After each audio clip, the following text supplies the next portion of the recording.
China urges Philippines to resolve South China Sea disputes through dialogue. China once again urges the Philippines to respect the facts and return to the right track of properly managing and resolving disputes through dialogue and consultation as soon as possible, Chinese Foreign Ministry spokesperson Wang Wenbin said on Wednesday.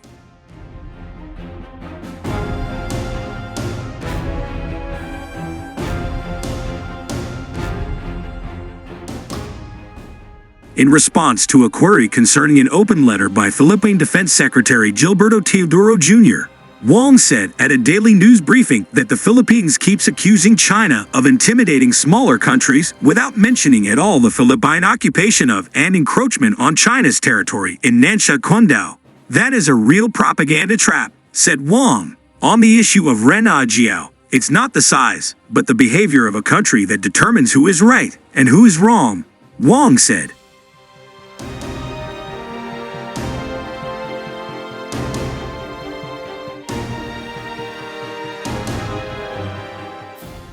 He pointed out that right after the Philippines deliberately grounded its warship on Renajiao in 1999, which seriously violated China's sovereignty, China made demarches to the Philippines, and the Philippines promised to tow away the warship several times. A senior official of the Philippine Department of Foreign Affairs made it clear that the Philippines had no intention of building any facility on Renajiao, and it doesn't want to and will not be the first country to violate the Declaration on the Conduct of Parties in the South China Sea, DOSI.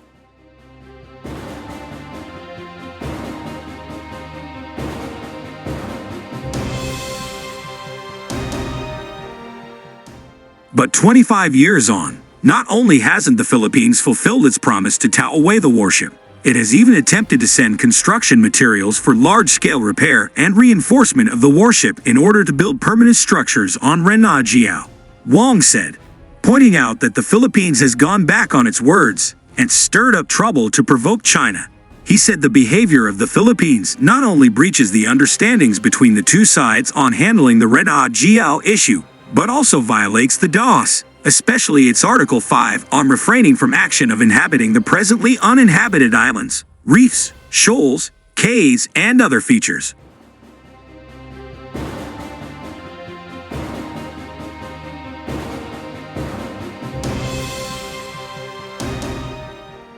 The Philippines is clearly responsible for the current tensions in the South China Sea, Wang added. Wang stressed that China and ASEAN countries have long been committed to properly managing and resolving disputes through dialogue and consultation between the states directly involved, and have worked together to jointly maintain peace and stability in the South China Sea, which has kept it generally stable.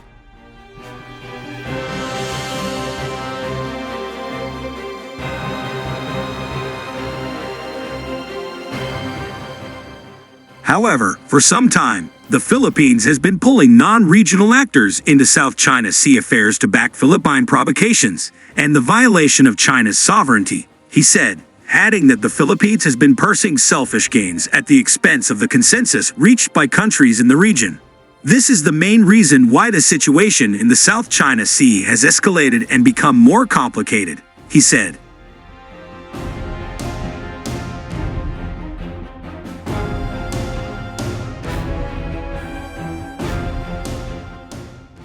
We once again urge the Philippines to respect the facts, observe the relevant understandings between the two sides and DOSI provisions, follow the consensus reached between China and ASEAN countries, and return to the right track of properly managing and resolving disputes through dialogue and consultation as soon as possible, said Wang.